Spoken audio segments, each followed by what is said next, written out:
And welcome back to Blades in the Dark. Last time, the crew got themselves involved in a rather elaborate heist of conning someone who seemed to be ill at ease with something that existed within the ghost field. And after a staged sabotage and robbery from Lottie, the target in question was convinced to leave Dusk. And it was after this time, and in the week following that, where Omen began to engage in a little bit of research, having gone back a little bit with Lottie, and a little bit of a problem within her family, something that's haunted the family for generations. And it's within that time that Omen, you find yourself rather going under your more formal name of Professor Van Draak, within the library of. Remind me, are you Charter Hall or Charter Hall? Charter Hall, right? Charter Hall University. Within the large library that's that at this time is rather unoccupied. Just yourself and a very studious-looking girl who sits at a nearby table as the hour of pearls approaches. The hour of pearls being to you and I midnight. The library itself is mostly dark, and aside from the heavy rain drumming against the windows and the occasional throat-clearing cough from the librarian, an older man who's more or less coughing just to remind everybody that he's still there and not dead, that you find yourself going through this big pile of books, all of which are pertinent to the issues that Lottie and her ancestors have faced. The library itself bathed in an ambient glow, mostly from desk lamps. The overhead lighting has been dimmed, and in this calm, you are aware of someone else making their way in. Wanders up to the front desk, begins to speak to the librarian. They share a few whispered, hushed words, and the librarian stands and makes his way off into the rows and rows of bookshelves, leaving the newcomer somewhat at something of a loss as he stands there, somewhat idly kicking his heels and waiting. Begins to make his way towards you. He's a man of about middle-aged, and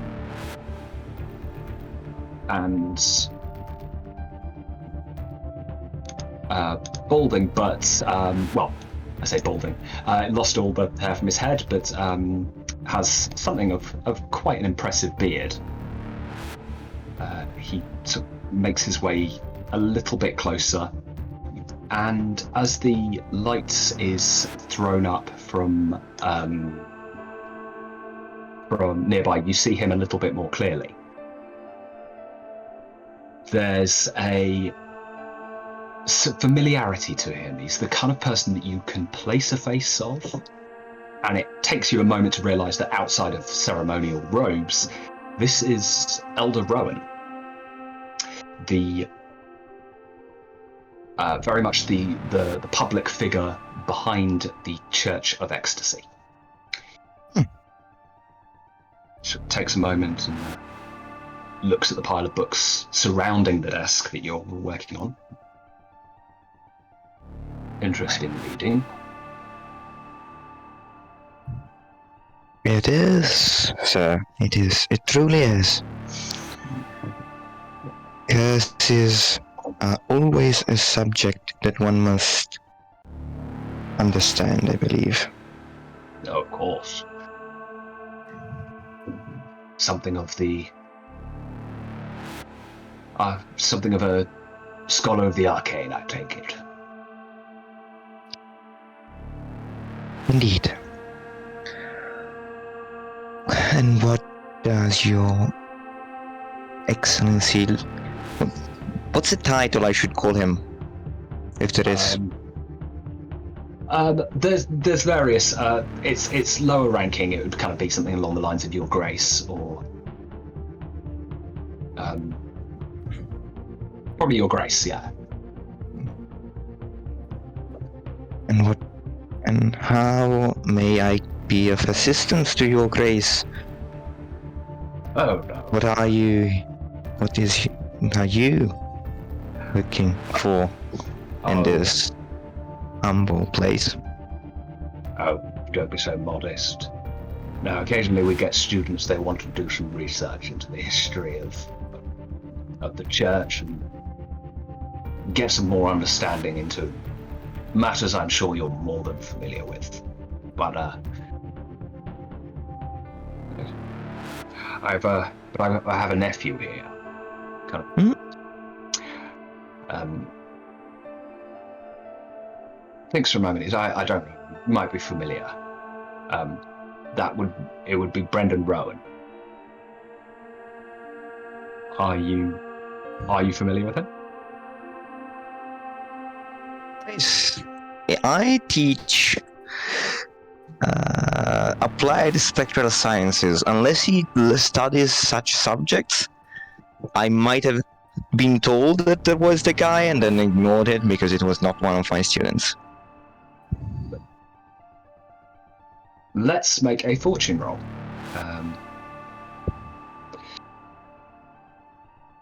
Just do one. Oh, while he's not studying applied spectral sciences, you are aware of him. He's going into the that kind of crossover field with his study being into demonology.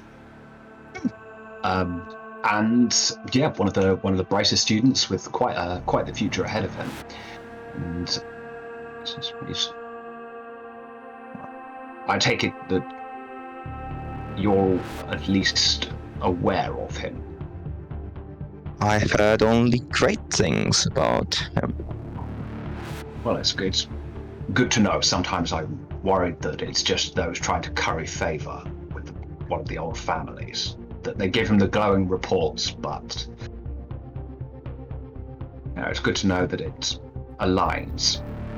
He's looking to study at the Imperial City for a doctorate. In fact, I could possibly introduce you to some friends, depending on what you're looking into. If you were, of course, to write a reference, we could help one another out. I believe that we can certainly do such a thing. I will look in details on his works and write something appropriate. I'm very pleased to hear it. And at this point, he takes a seat on the other side of the desk. So I'm sure that we can help you. And he taps some of the books that you've got waiting. Going back somewhat into history with these. Rather niche study, if I do say so myself. Something attracted my interest, and I'm looking into it. Both for the lust for knowledge and personal interest, relationships.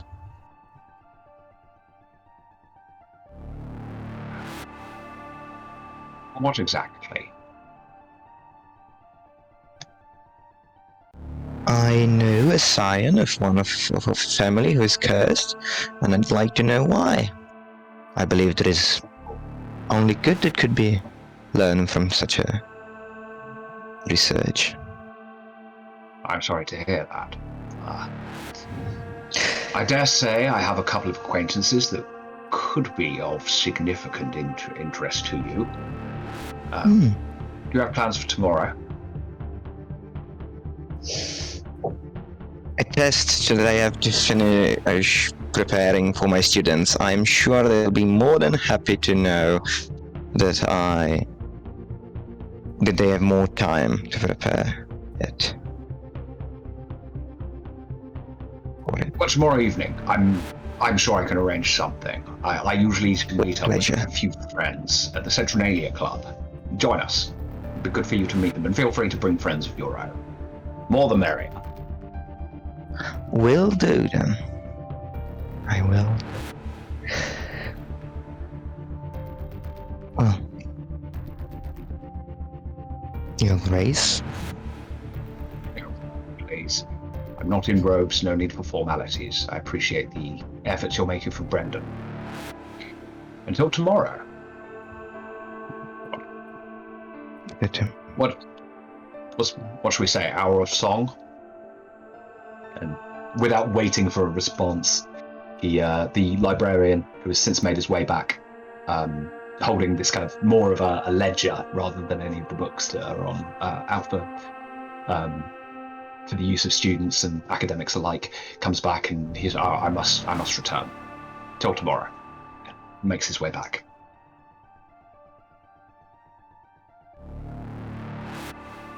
The first thing I will do is actually look into what this student has been doing in details. I want actual papers, because I want to know what I have to write. And once I give the order to bring some of those things to my office, Okay. I will wait for finishing work hours before going to look for lady. At the moment, work hours are long over. You've just been in the library doing this extra research. It's well into the night, so it's about midnight in. Yeah, right. Midnight. Yeah, no, don't worry. Yeah, so at the moment, there's no one around to bring any of Brendan Rowan's previous work. I'll leave a note for someone to do it tomorrow. Yeah, by the time you get it in the morning, it'll probably be in your office.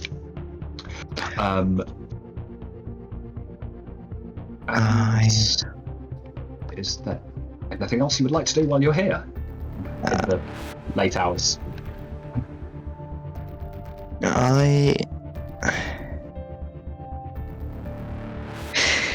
Question, probably more to Lottie. Have we a way to contact each other, or do we just at random meet, or know each other well enough to know where to meet one another? Like, can I send a letter home?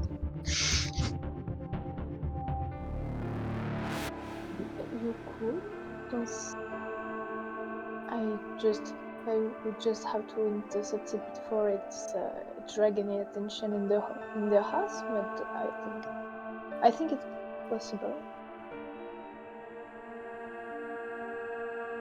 Like, maybe we have some place I can go to fetch letters and somewhere discreet.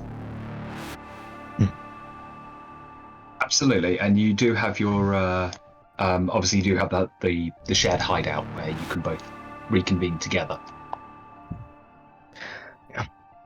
Okay, this is what Cornelius van Draak for a moment thinks. Is that considering sending letters and so forth, and then goes with, yeah, but half of the people there are criminals, and I have to write letters. I've been so vague in my speaking, and I would have to actually specifically say talk to someone.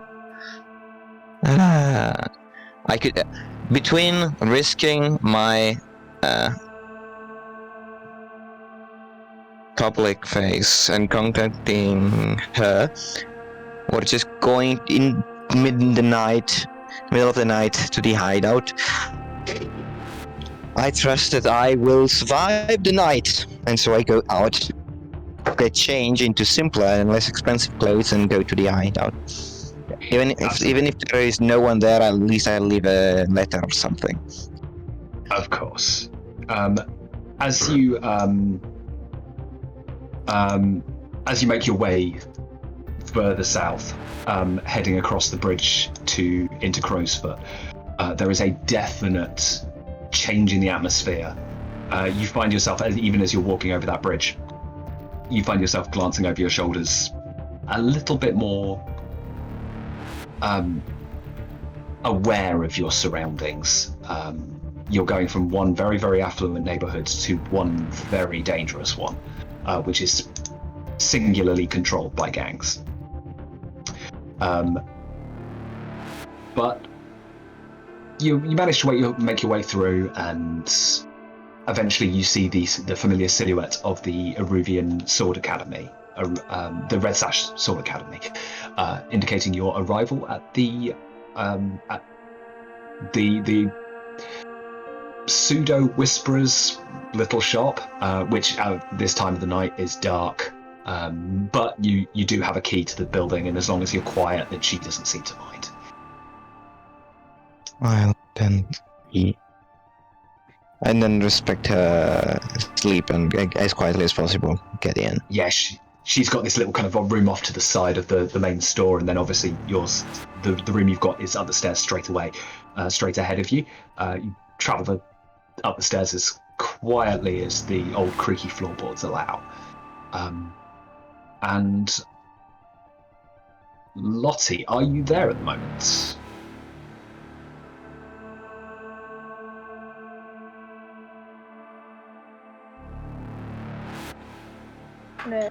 Flip a coin, maybe. Do we have something like that in with the dice? A roll of some sort? You can make a fortune roll. You just roll a single die.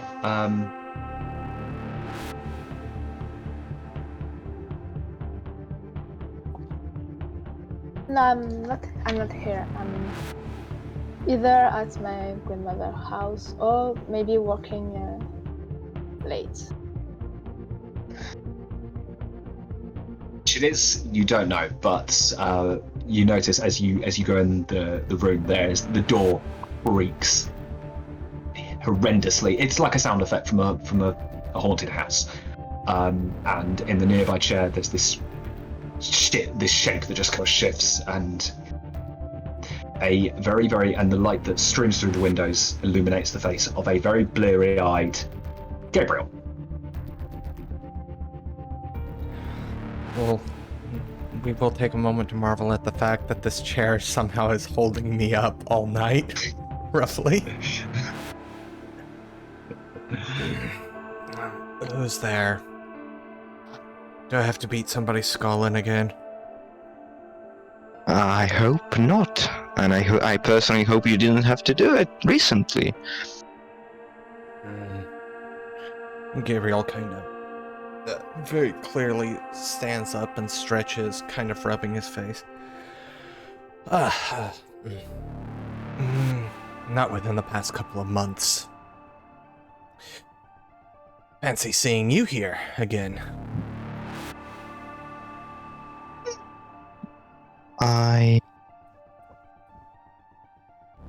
personally need to talk to the lady.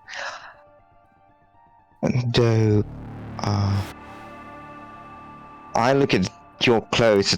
Your clothes are always well kept, if I remember correctly. It's usually a button-up shirt, button maybe halfway at the very most, and then some sort of faux leather coat in some obnoxious pattern with fur for the lapel. And then rings on every finger, medallions, whatever jewelry's gaudy enough to catch his attention.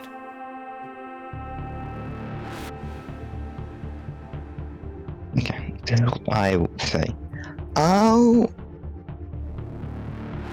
used are you to highborn etiquette?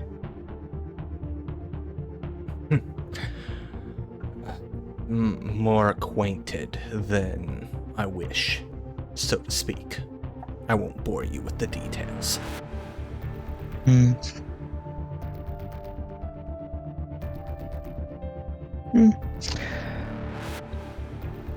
I'm just, Omen will not invite him right now. I need to wait for Lottie because it's her family business. If I already started the Okay, I look. Okay, and I start writing on a piece of paper and a letter for Lottie. Eventually, if she doesn't show up quickly, I will just leave her message and then go back home. Okay. So we will move ahead at this point to the next early the next morning. Still before dawn. And Lottie, where did you end up? What did the night's escapades lead you to? Lottie had a fight with her grandmother about her tendency to go outside the apartment. It then went as unremarked as she wished. And yeah, she had to listen to the old lady lecturing her about the dangers, and so she literally sneaked out of the house, climbed at the window, and Absolutely nothing. The old ones are the good ones. And are you going to the hideout? yes, and Okay. probably gonna stay there a little bit until I cool down and No ready to problem. go home. So it's around about the hour of coal, which to us is about 4 a.m., where the door once again creaks open. And Lottie, you make your way into the room where, using the light that's coming in through the window, you are aware of Omen kind of hunched over and using the windowsill or what he can to make a few kind of write something of a note. Well, Gabriel looks, as you go in, you're aware of Gabriel in the darkness, asleep in a chair, kind of smacking his lips together slightly contentedly.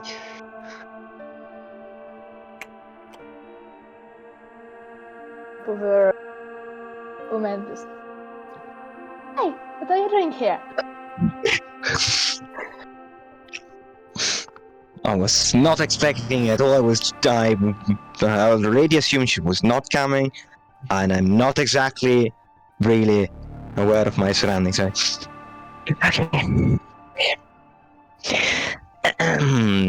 Look at the paper. I nearly finished writing. It's just annoying that I should kind of put it away. Milady, I was searching for the business that we both know of, and someone of influence offered his assistance, sort of, or to be more specifically, present me to some friends who could be of assistance. He also suggested that I could invite, or recommended me to bring as many people as I wished to this meeting. And I therefore thought that it would be easier if you just came with. Because if it is related to your case, we would skip the I talk to the gentleman or lady, then I talk to you, and then you talk to me, and then I have to go back. Individual are we talking about? Is it an occultist? Some professor?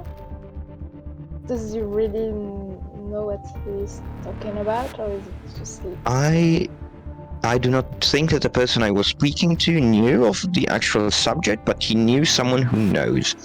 I hope. Also for him, I hope. But otherwise, what he requested will be not only denied, but I will do my best to go against him.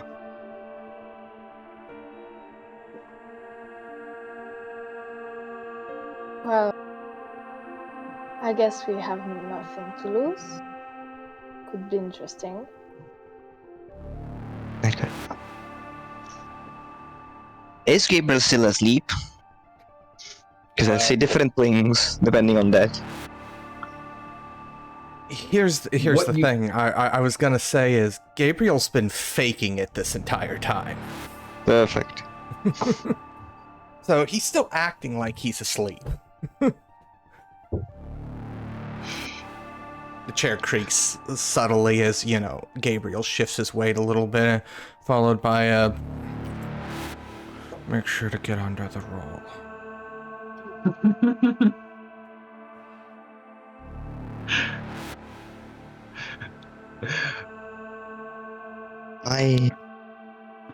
I'm looking at Lottie and pointing at Gabriel. At him, but it's more the rest of the people. I would not dare to invite others into your business and in your private interests. Even more if they might not be familiar, or would rather not be familiar with the high society. Right, high society. I thought about that recently, and yes, I really don't know them very well, but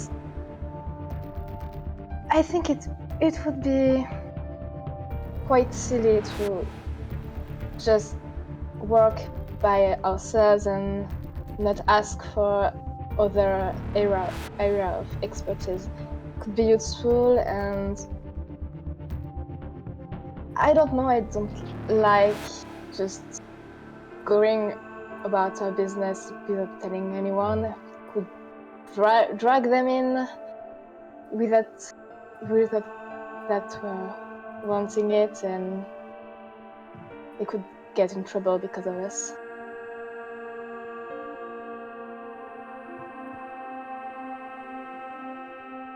Milady, is your fate, you decide.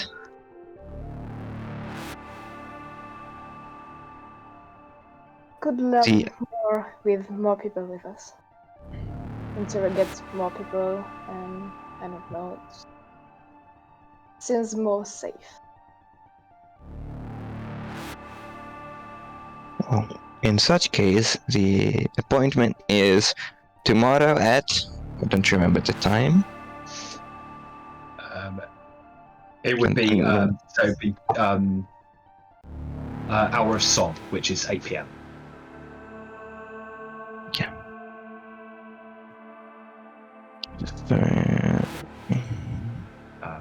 At the Centralia Club.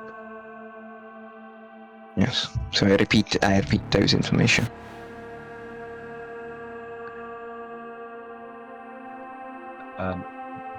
Okay. As the day goes on, the day rolls by, not bringing with it any particular surprises. You find yourself once again back to your usual university schedule, various lectures during the day, and a few of your own research papers, and of course reviewing the academic history of Brendan Rowan, which has been put left on your desk in very, very chronologically well-ordered files. How much is he actually capable, and how much is just a professor probably being kinder or making his life easier due to his family? There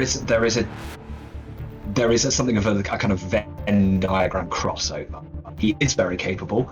He's probably not the best. He's probably in that top 10% of his class. He is not the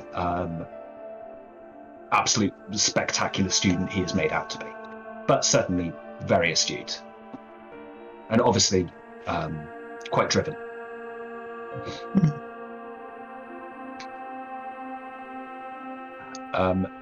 Gabriel and Lottie, is there anything you would like to do during the day?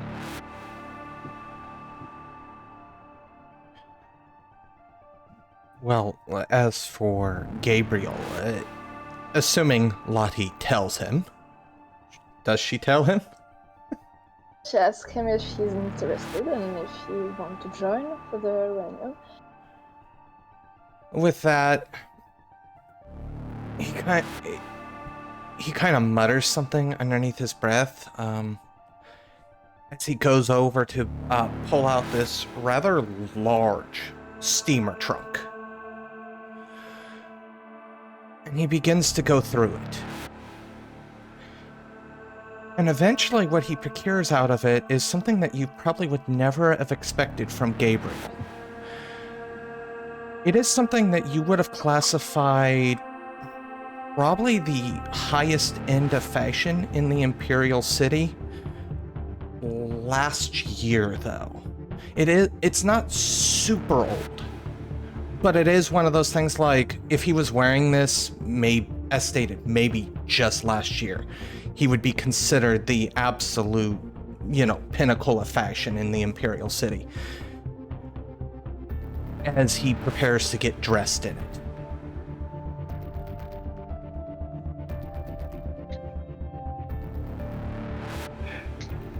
Making the effort for the occasion. And Lottie, is there anything you'd like to do during the day?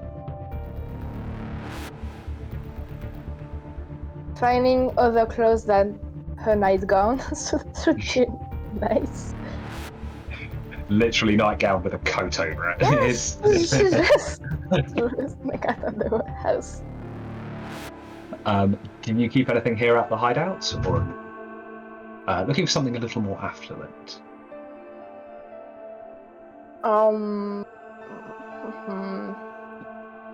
The clothes she has in the hideout are probably stained ones, like with blood or gunpowder, not stuff she can wear. So I think what she's gonna do is try to go back to the house as stealthy as possible, grab some clothes, and go back. Absolutely. I am going to say, make me a check for that one, actually.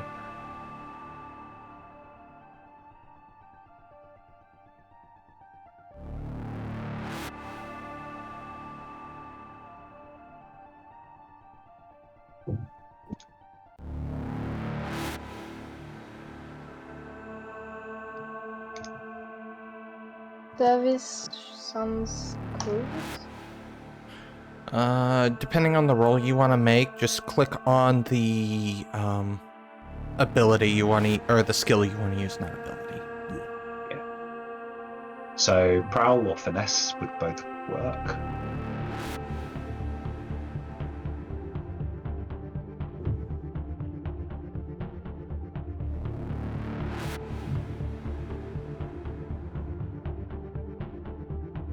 Okay.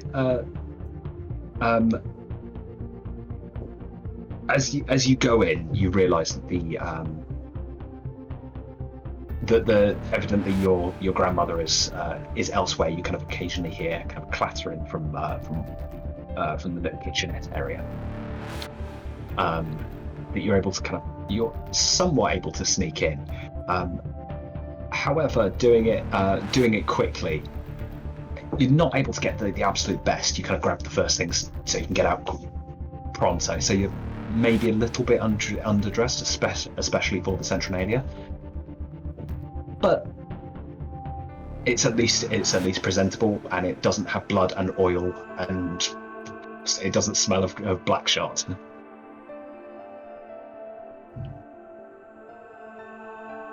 And as the day rolls on, eventually the time rolls around to and leaving yourselves an hour. So as it hits out the hour of song, you begin to make your way over to the Centralia, which itself is located in Brightstone, a very, very a renovated classical building, large columns out the front, flight of stairs that leads up to a well-maintained, polished, brass-handled front door, where a very formal man in top hat and tailcoat waits for you and gracefully opens the door, allowing you to enter as you approach. And inside, you find yourself surrounded by a light piano piano ambient music where a pianist sits at a nearby enormous grand piano, just filling the air with this very peaceful and melodic music. The floors themselves, you find yourself sinking into very plush carpets. And a similarly dressed man to the one on the front door, this one not wearing a top hat, but certainly the tailcoat, looks up at you. I don't believe any of your members. Could I ask who you are with this evening?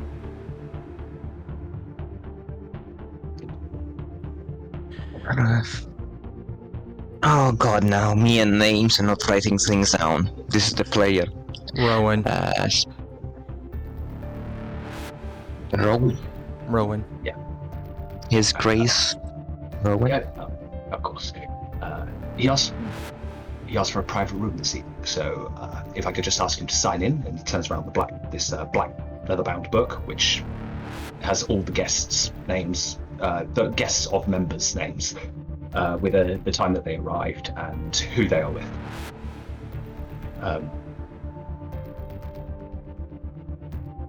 Ladies first. Gonna see Alfort, not my full name.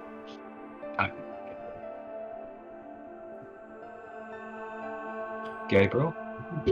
I'm waiting for Omen. I'm waiting for you. Gabriel gestures for you to go first. I will go and write my actual name. Gabriel writes something that may or may not be his actual name. It's just the handwriting is so bad that you can't actually read it, or... No, it's more I wait till everybody is out of eye range before I write it down. Okay. Thank you kindly. Elder Rowan did request a private room, so he's using one of the games rooms. We're not opening it generally for everyone to this evening. If you'd like to follow me. Yeah. As he leads you through the one room after another, a lot of it is high-backed, wing-back armchairs, where people sit and engage in polite conversation. Some of them read newspapers. Others stand at a nearby bar and review, sort of go through the wine list with almost a fine-tooth comb. You're led through this room, and then you're led into until you're led into a large games room, which itself has a full-size snooker table in the centre, dartboard on one wall. You can see that the green base of the table itself as well has been really, really well maintained, if not recently replaced. Where three figures stand around, two of them holding pool cues. One of them you recognise as Elder Rowan, and the other two are a man who's not entirely different from Rowan himself. Again, bald, but with a grey beard, rather, as opposed to Rowan's very, very bushy, full black beard. The other one is a younger man, probably in his mid to late 30s. He's got a loosened tie on, and it's the presence of a heavy blue coat and a captain's hat that have been thrown onto a chair that give away his profession as a captain of the Bluecoats. And it's at this point Rowan turns and says, I'm so glad you could join us. Allow me to introduce Lord Pendrin, who is chair of the Archive of Echoes, and Captain Slane. I thought both of them would be of use to you in your current situation. And can I say again how appreciative I am for all your efforts? It is our pleasure.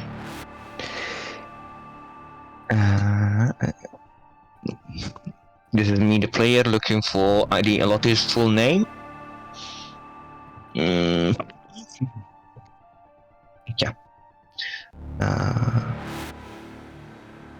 Let me introduce you to... I'm going to... Where's the surname? Alfort. Okay, yes. Let me introduce you Lottie, Lady Electie Alfortville. and our companion, Gabriel Barceló. There's a slight kind of cocky grin from Captain Slane.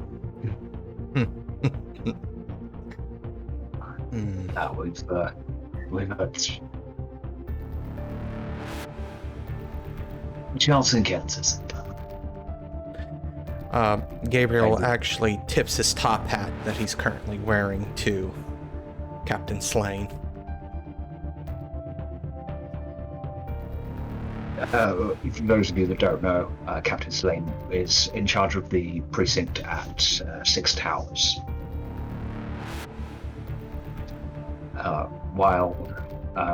At this point, there's formal introductions are made, and various people kind of make their way to and fro, and someone comes in with a wine list and gets a drinks order, and all the while, Slane racks up the pool table, the snooker table, and it's Pendrin who kind of offers the cue around if any of you want to have a game.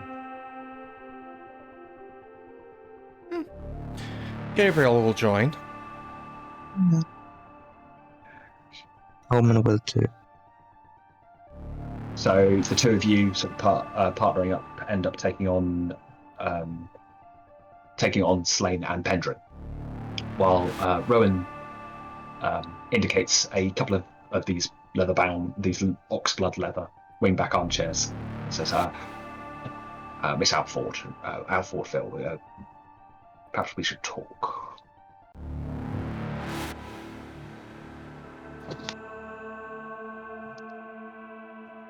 And taking a seat, says, I understand that you're in something of a predicament, at least as far as your family is concerned. Can you say it like that, yes? To be honest, with the efforts that your associate is making for my family, there's very much the least I can do. And hopefully I speak for my companions when I say that we could help you out in return. If you would please tell me the nature of what it is you're facing. Possibly, it's not some. The nature itself is quite mysterious. For sure, it's something like a curse that's been going for a very long time, and it's getting more and more aggressive. Yeah, my sympathies. And at this point, he beckons Pendrin away from the pool table. Pendrin takes a shot, and he nods to Slane to kind of carry on in his place, and makes his way over.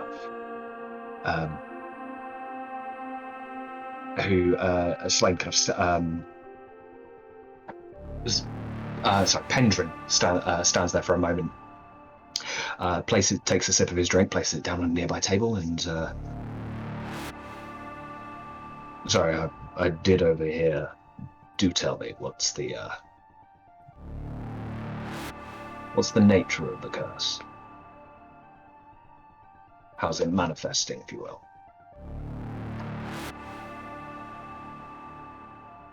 Saying some sort of strange death, accidents. At first it was scatter in time. One uncle there, one aunt a decade later, but during the past years, it's the pace starts quickening, and our family lost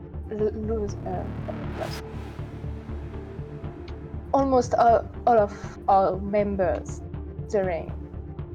Maybe you have heard of it. A great fire that completely destroyed the house. Oh, that was you. Sorry to hear it. It's great misfortune. You have my sympathies and my condolences. He looks back towards the pool table, and Slane. You see Slane's head kind of turn and look back towards him, and there's this moment where they're sort of sharing.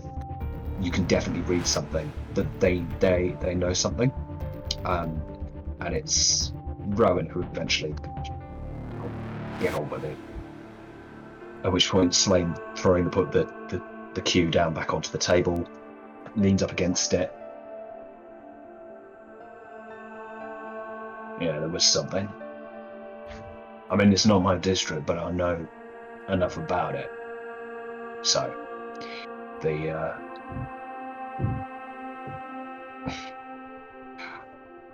I mean, there's speculation, there's things that surround that place. It was all a long time ago now. What do you know about Dimmer Sisters?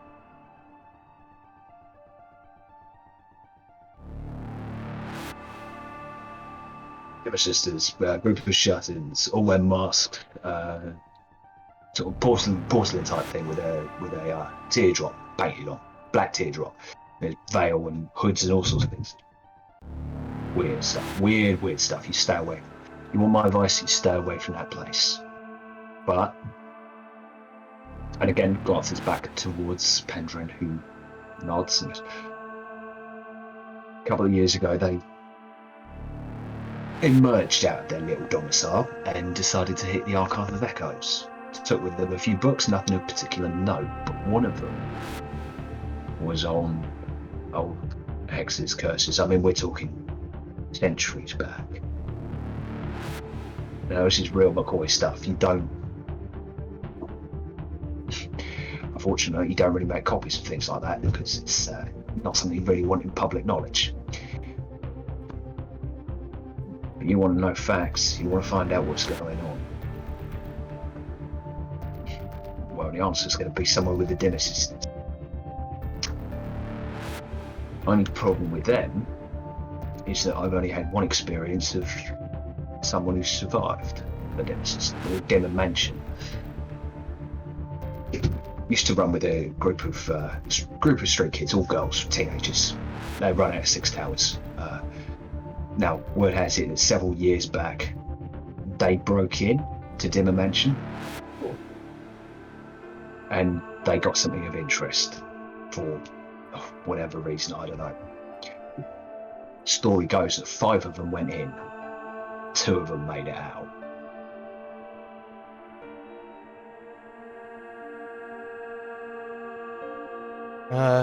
Is this a group that Gabriel is aware of?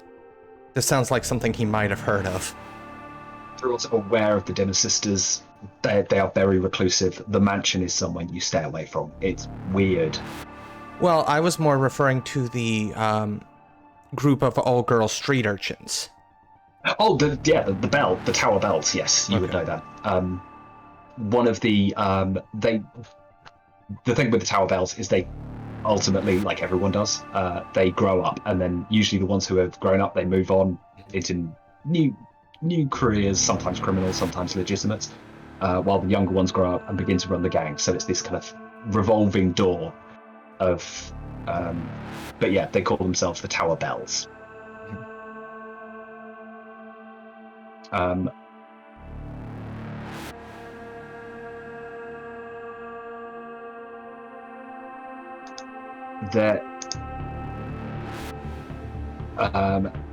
The ones that went in, like I said, these events, this story has kind of resurfaced over the years of the Tower Bells who went into Dimmer Mansion, and 2 of them escaped.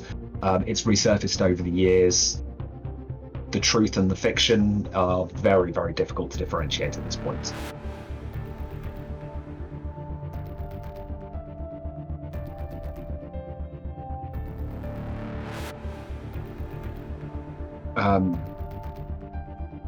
And it's Rowan, who then stands and whispers, has something, he sort of apologizes before, and then whispers a few words to Pendrin.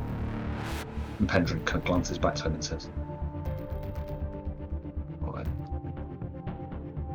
there's this uncertainty," and eventually it's Rowan says, "Oh, I really do apologize. I'm sorry. We thought there might be somebody else you might be able to speak with. Obviously, if you might be something for you in Six Towers, or if you can make head or tail of the gibberish that she spouts, there's Vandra in Dunslow. So they say she survived the Deathlands and she's permanently in tune with the ghost field. She sees things that the way the rest of us don't, but unfortunately she also speaks in a way that the rest of us don't understand either." Sure. Said Vendra, right? Vandra, yes. Vendra.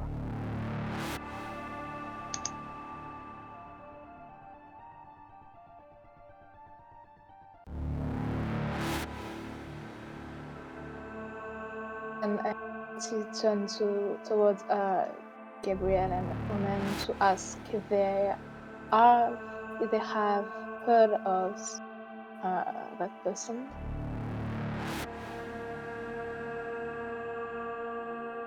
So likely, obviously, Gabriel has heard of the Tower Bells. Mm-hmm. It's quite possible that, especially with the studies into the ghost field, that you would be aware of the existence of Vandra. However, it's not usually an avenue that's pursued because if the stories again are to be believed, she speaks. It's very confusing what she says. It's making sense of what she's saying.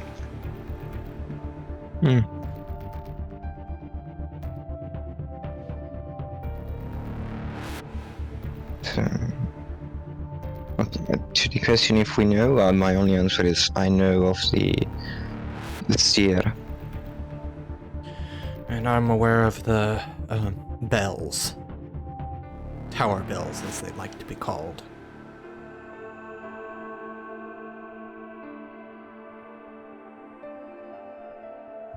Have personal connection to them? Do you have means to speak to those people? And Gabriel kind of gives a small smirk. I have connections to nearly everybody. And you hear him twist the word everybody.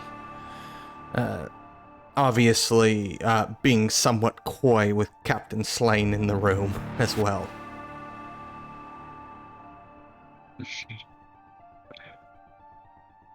There's the thing. It's running in Six Towers as you did. Slane has a fair idea of who you are, but yeah, you don't arrest people in the Centralia Club. It's just not the done thing. And to be honest, there's no charges outstanding really at the moment. So that he knows of.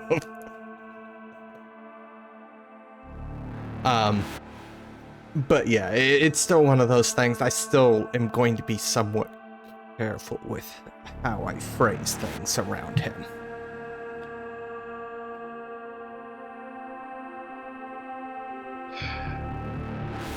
Of course, and I'm going to say that as the night goes on, and as the six of you share drinks and play a couple more games of pool, the atmosphere relaxes somewhat, and it stops being less of a business discussion, and little conversations break off, and you end up spending a very pleasant evening at the Centralia Club. And while you decide which approach you want to take, and also what kind of score you actually want to kind of engage on this, as you gather information into the history of Lottie's family and what could possibly be going on. You have just finished listening to this week's episode of Blades in the Dark, What Happens in the Dusk, part of the Domain Gaming, written and told by Wyverian and Livespark. A special thanks to you, the listener, and if you wish to continue supporting us, subscribe, like, and share. As always, comments are welcome. Until the next chapter, remember the first rule of a con. Offer them everything for nothing, and give them nothing for everything.